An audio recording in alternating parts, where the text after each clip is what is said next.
नमस्कार खबरां दे इस बुलेटिन विच तुहाडा स्वागत है। मैं हां तरनजीत कौर। पहला पेश ने चुणवीआं खबरां। प्रधानमंत्री नरेंद्र मोदी 20वें आसियान भारत शिखर सम्मेलन ਅਤੇ 18वें पूर्वी एशिया शिखर सम्मेलन विच हिस्सा लैण ਲਈ ਅੱਜ ਜਕਾਰਤਾ ਦੇ ਦੌਰੇ ਤੇ ਰਵਾਨਾ ਹੋਣਗੇ। विदेश मंत्री एस जयशंकर ने कहा कि विश्व चुनौतियों का टाकरा करने विच G20 शिखर सम्मेलन तो बहुत ज्यादा उम्मीदां। केंद्रीय कैबिनेट ने प्रधानमंत्री नरेंद्र मोदी की प्रधानगी हेठ हुई मीटिंग दौरान बैटरी स्टोरेज सिस्टम योजना को दी प्रवानगी। केंद्रीय ऊर्जा मंत्री आर.के. सिंह ने कहा कि एक सूरज एक विश्व एक ग्रिड जल्दी ही हकीकत बन जाएगा। पंजाब के स्कूल सिक्ख्या मंत्री हरजोत सिंह बैंस ने सूबे के सरकारी स्कूलों में टीचर ऑफ द वीक मुहिम शुरू करने का दिता हुक्म। अमृतसर देहाती पुलिस ने एक तस्कर को काबू करके उस कोलों 15 किलोग्राम हैरोइन बरामद की थी। ते हुण खबरां विस्तार नाल।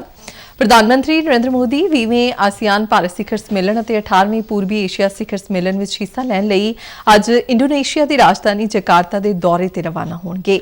ਦੋਵੇਂ ਸਿਖਰ सम्मेलन ਜਕਾਰਤਾ ਵਿੱਚ ਹੋਣਗੇ। ਆਸੀਆਨ ਭਾਰਤ ਸਿਖਰ सम्मेलन ਇਸ ਲਈ ਖਾਸ ਸੀ ਕਿਉਂਕਿ ਪਿਛਲੇ ਸਾਲ ਭਾਰਤ ਆਸੀਆਨ ਸੰਬੰਧਾਂ ਦੀ ਵਿਆਪਕ ਰਣਨੀਤਿਕ ਸਾਂਝੇਦਾਰੀ ਤੋਂ ਬਾਅਦ ਇਹ ਪਹਿਲਾ ਸਿਖਰ सम्मेलन ਹੈ। ਇਸ ਦੌਰਾਨ ਪ੍ਰਧਾਨ ਮੰਤਰੀ ਆਸੀਆਨ ਭਾਰਤ ਸੰਬੰਧਾਂ ਵਿੱਚ ਪ੍ਰਗਤੀ ਦੀ ਸਮੀਖਿਆ ਕਰਨਗੇ ਅਤੇ ਰਣਨੀਤੀ ਤੇ ਵੀ ਚਰਚਾ ਕਰਨਗੇ। ਪ੍ਰਧਾਨ ਮੰਤਰੀ ਦੀ ਇਸ यात्रा ਨੂੰ ਲੈ ਕੇ ਜਕਾਰਤਾ ਵਿੱਚ ਮੌਜੂਦ ਪ੍ਰਵਾਸੀ ਭਾਰਤੀਆਂ ਵਿੱਚ ਵੀ ਕਾਫੀ ਉਤਸ਼ਾਹ ਹੈ। ਇਸ ਦੌਰਾਨ ਵਿਦੇਸ਼ ਮੰਤਰੀ ਐਸ ਜयशंकर ਆਸੀਆਨ ਸਿਖਰ सम्मेलन ਨਾਲ ਸੰਬੰਧਿਤ ਬੈਠਕਾਂ ਵਿੱਚ ਹਿੱਸਾ ਲੈਣ ਵਾਸਤੇ ਜਕਾਰਤਾ ਪਹੁੰਚ गए ने। विदेश मंत्री एस जयशंकर ने कहा कि विश्व चुनौतियों का टाकरा करने विच G20 शिखर सम्मेलन तो बहुत ज्यादा उम्मीदां ने।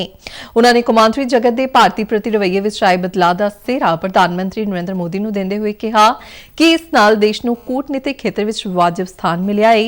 एक समाचार एजेंसी नाल मुलाकात विच विदेश मंत्री ने कहा कि भारत G20 विच ग्लोबल साउथ देशां दी आवाज़ बनेगा। उन्होंने कहा कि G20 के किसी भी प्रधान देश ने विकासशील देशों नूं इस तरह साथ लेके चलने की आवाज नहीं उठाई। उन्होंने कहा कि बदलते विश्व हालात विच भारत की विशेष जिम्मेवारी है। उन्होंने उम्मीद जताई कि G20 देश दूसरे देशों प्रति भी अपनी जिम्मेवारी नूं समझणगे। उन्होंने कहा कि भारत की पछाण लोकतांत्रिक और विकसित देश की है। जयशंकर ने कहा कि दुनिया के वख-वख देश भारत के नाल कई तरह दी कदरां कीमतां नूं साझा करते हैं। इस दौरान G20 भारत शिखर सम्मेलन तो पहला विदेश मंत्रालय ने G20 India mobile application launch की है। यह एप्लीकेशन वरतोकारां नूं G20 सम्मेलन नाल जुड़ियां सारियां जानकारियां देण दे नाल ही मार्गदर्शन भी करेगा। सूचना ते प्रसारण सकत्तर अपूर्वा चंदर ने दस्सिया कि G20 इंडिया मोबाइल ऐप की लॉन्चिंग भारत की तकनीकी तरक्की की पछाण है। भारत ने डिजिटल इंडिया के अंदर पूरे विश्व के लिए जो उदाहरण पेश किए हैं उसको दिखाना हमारे लिए माननीय प्रधानमंत्री ने जैसी सूचना करी उस हिसाब से हमने G20 के समिट में चाहे वो हॉल 4-5 हो वहाँ पर जो है हमने 2 एग्जिबिट लगाए हैं। एक आरबीआई की तरफ से डिजिटल पेमेंट्स के बारे में जिसके अंदर ई करेंसी जो ई रुपी आरबीआई ने शुरू किया है, साथ ही सिंपल क्रेडिट सिस्टम्स हैं, ई वॉलेट है जो कि टूरिस्ट यूज कर सकते हैं, या फिर जो है ट्रांस बॉर्डर पेमेंट्स हैं जो कि एनआरआईज यूज कर सकते हैं। इस तरह की चीज़ों को उन्होंने वहाँ दर्शाया है। ऐसे ही डिजिटल केंद्रीय कैबिनेट की अज नवी दिल्ली में प्रधानमंत्री नरेंद्र मोदी की प्रधानगी हेठ मीटिंग हुई। मीटिंग दौरान बैटरी स्टोरेज सिस्टम योजना को प्रवानगी दी गई। इस उपर 3,760 करोड़ रुपए खर्च होंगे। यह 100% केंद्रीय फंड वाली योजना होगी तो इसका सीधा लाभ खपतकारां नूं होवेगा। इस योजना राही नविआउणयोग ऊर्जा के इस्तेमाल विच भी वाधा होवेगा। इस नाल कार्बन निकासी विच भी कमी आवेगी। इस योजना नूं अमल विच लिआउण वास्ते 9,500 करोड़ रुपए का निवेश भी हासिल होवेगा। कैबिनेट विच लए गए फैसले की जानकारी सूचना और प्रसारण मंत्री अनुराग सिंह ठाकुर ने प्रेस कॉन्फ्रेंस दौरान दी। आज जो बड़ा निर्णय उस दिशा में किया गया है वो बैटरी एनर्जी स्टोरेज सिस्टम की स्थापना के लिए वायबिलिटी गैप फंडिंग की योजना की स्वीकृति की गई है और इसके ऊपर लगभग 3,760 करोड़ रुपए खर्च किए जाएंगे। बैटरी एनर्जी स्टोरेज सिस्टम के ऊपर वायबिलिटी गैप फंडिंग स्कीम को लाकर मैन्युफैक्चरिंग फैसिलिटीज, इसकी क्षमता को बढ़ाने का काम होगा और इसके ऊपर 3,760 करोड़ रुपए खर्च किए जाएंगे। ये 100% सेंट्रल ग्रांट रहेगी।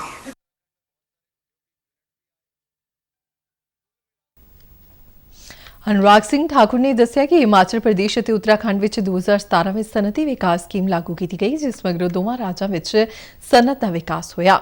774 ਯੂਨਿਟ ਰਜਿਸਟਰਡ ਹੋਏ, ਜਿਨ੍ਹਾਂ ਵਿੱਚ 9,000 ਕਰੋੜ ਰੁਪਏ ਦਾ ਨਿਵੇਸ਼ ਹੋਇਆ ਤੇ 49,000 ਤੋਂ ਵੱਧ ਲੋਕਾਂ ਨੂੰ ਰੋਜ਼ਗਾਰ ਮਿਲਿਆ। ਉਨ੍ਹਾਂ ਦੱਸਿਆ ਕਿ ਇਹਨਾਂ ਸਨਅਤੀ ਅਦਾਰਿਆਂ ਨੂੰ ਸਬਸਿਡੀ ਦੇਣ ਵਾਸਤੇ ਅੱਜ ਕੈਬਨਿਟ ਨੇ 1164 ਕਰੋੜ 53 ਲੱਖ ਰੁਪਏ ਦੀ ਰਕਮ ਨੂੰ ਆਪਣੀ ਮਨਜ਼ੂਰੀ ਦਿੱਤੀ ਹੈ। 1164.53 crore rupees has been sanctioned for this scheme।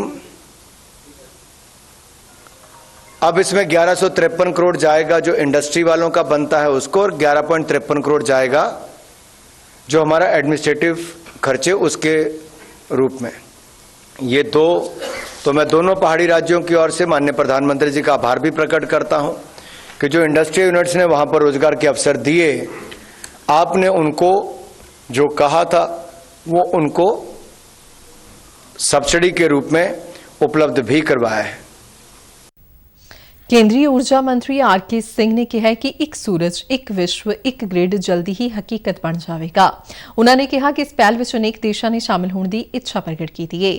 ਆਰ.ਕੇ. Singh ਨੇ ਇਸ ਸੰਬੰਧ ਵਿੱਚ ਆਯੋਜਿਤ ਟ੍ਰਾਂਸਨੈਸ਼ਨਲ ਗ੍ਰਿਡ ਇੰਟਰਕਨੈਕਸ਼ਨ ਸੈਮੀਨਾਰ ਵਿੱਚ ਇੱਕ ਵੀਡੀਓ ਸੰਦੇਸ਼ ਵਿੱਚ ਕਿਹਾ ਕਿ ਅਨੇਕ ਦੇਸ਼ਾਂ ਨੇ ਇਸ ਪਹਿਲ ਨੂੰ ਸਵੀਕਾਰ ਕੀਤਾ ਹੈ ਅਤੇ ਕਈ ਹੋਰ ਦੇਸ਼ਾਂ ਨਾਲ ਗੱਲਬਾਤ ਚੱਲ ਰਹੀ ਹੈ। ਉਨ੍ਹਾਂ ਨੇ ਕਿਹਾ ਕਿ ਹਰ ਖੇਤਰ ਦੀ ਆਪਣੀ ਊਰਜਾ ਗ੍ਰਿਡ ਹੈ, ਪਰ ਇਹਨਾਂ ਨੂੰ ਜੋੜਨ ਦੀ ਲੋੜ ਹੈ ਜਿਸ ਨਾਲ ਲੋਕਾਂ ਨੂੰ ਇਸ ਦਾ ਵੱਧ ਤੋਂ ਵੱਧ ਫਾਇਦਾ ਮਿਲ ਸਕੇ। ਊਰਜਾ ਮੰਤਰੀ ਨੇ ਦੱਸਿਆ ਕਿ ਭਾਰਤ ਦੇ ਗ੍ਰਿਡ ਨੇਪਾਲ, ਬੰਗਲਾਦੇਸ਼ ਅਤੇ ਮਿਆਂਮਾਰ ਨਾਲ ਪਹਿਲਾਂ ਤੋਂ ਹੀ ਜੁੜੇ ਹੋਏ ਨੇ, ਜਦਕਿ ਸ਼੍ਰੀਲੰਕਾ, ਸਿੰਗਾਪੁਰ, ਸੰਯੁਕਤ ਅਰਬ ਅਮੀਰਾਤ ਅਤੇ ਸਾਊਦੀ ਅਰਬ ਨਾਲ ਇਸ ਬਾਰੇ ਗੱਲਬਾਤ ਚੱਲ ਰਹੀ ਹੈ। ਉਨ੍ਹਾਂ ਨੇ ਕਿਹਾ ਕਿ ਗ੍ਰਿਡ ਦੇ ਆਪਸ ਨਾਲ ਜੁੜਨ ਮਗਰੋਂ ਕਿਸੇ ਵੀ ਖੇਤਰ ਨੂੰ ਊਰਜਾ ਸੰਕਟ ਦਾ ਸਾਹਮਣਾ ਨਹੀਂ ਕਰਨਾ ਪਵੇਗਾ। ਇਸ ਨਾਲ ਵਿਸ਼ਵ ਨੂੰ ਨੈਟ ਜ਼ੀਰੋ ਕਾਰਬਨ ਨਿਕਾਸੀ ਦੇ ਟੀਚੇ ਨੂੰ ਹਾਸਲ ਕਰਨ ਵਿੱਚ ਮਦਦ ਮਿਲੇਗੀ। ਪਦਮ ਪੁਰਸਕਾਰ 2024 ਲਈ 15 ਸਤੰਬਰ ਤੱਕ ਨਾਮਜ਼ਦਗੀਆਂ ਤੇ ਸਿਫਾਰਸ਼ਾਂ ਆਨਲਾਈਨ ਕੀਤੀਆਂ ਜਾ ਸਕਦੀਆਂ ਨੇ। ਗਣਤੰਤਰ ਦਿਵਸ 2024 ਦੇ ਮੌਕੇ ਐਲਾਨ ਕੀਤੇ ਜਾਣ ਵਾਲੇ ਪਦਮ ਪੁਰਸਕਾਰ 2024 ਲਈ ਆਨਲਾਈਨ ਨਾਮਜ਼ਦਗੀਆਂ ਤੇ ਸਿਫਾਰਸ਼ਾਂ 1 ਮਈ 2023 ਨੂੰ ਸ਼ੁਰੂ ਕੀਤੀਆਂ ਗਈਆਂ ਸਨ।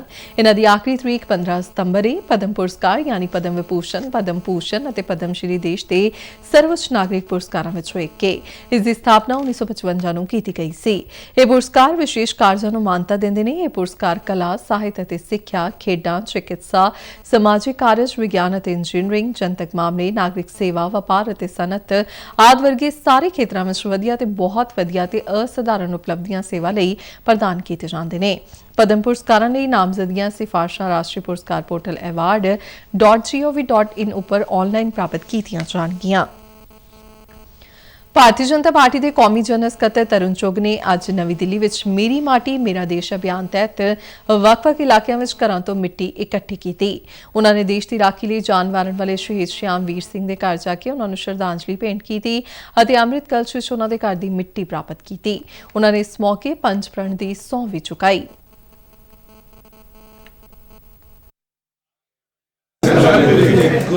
गुलामी की मानसिकता को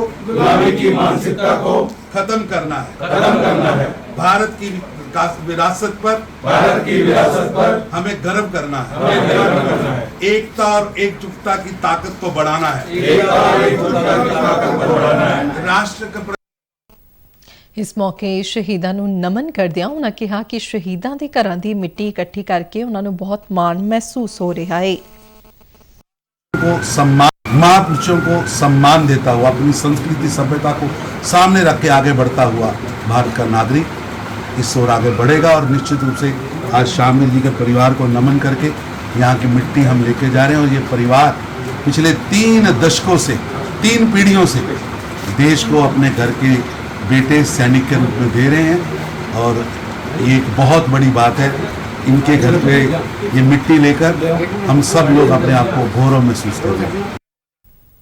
ਪੰਜਾਬ ਦੇ ਸਕੂਲ ਸਿੱਖਿਆ ਮੰਤਰੀ ਹਰਜੋਤ ਸਿੰਘ ਬੈਂਸ ਨੇ ਅਧਿਆਪਕਾਂ ਦੇ ਮਾਣ ਸਨਮਾਨ ਨੂੰ ਬਹਾਲ ਕਰਨ ਦੀ ਦਿਸ਼ਾ ਵਿੱਚ ਇੱਕ ਹੋਰ ਕਦਮ ਵਧਾਉਂਦਿਆਂ ਸੂਬੇ ਦੇ ਸਰਕਾਰੀ ਸਕੂਲਾਂ ਵਿੱਚ ਟੀਚਰ ਆਫ ਦਾ ਵੀਕ ਮੁਹਿੰਮ ਸ਼ੁਰੂ ਕਰਨ ਦਾ ਹੁਕਮ ਦਿੱਤਾ ਹੈ। ਉਨ੍ਹਾਂ ਦੱਸਿਆ ਕਿ ਸਰਕਾਰੀ ਸਕੂਲਾਂ ਵਿੱਚ ਪੜ੍ਹਾ ਰਹੇ ਅਧਿਆਪਕ ਬੱਚਿਆਂ ਨੂੰ ਸਿੱਖਿਆ ਦੇਣ ਤੋਂ ਇਲਾਵਾ ਸਕੂਲ ਦੀ ਬਿਹਤਰੀ ਲਈ ਜੀ ਜਾਨ ਨਾਲ ਕੰਮ ਕਰ ਰਹੇ ਨੇ।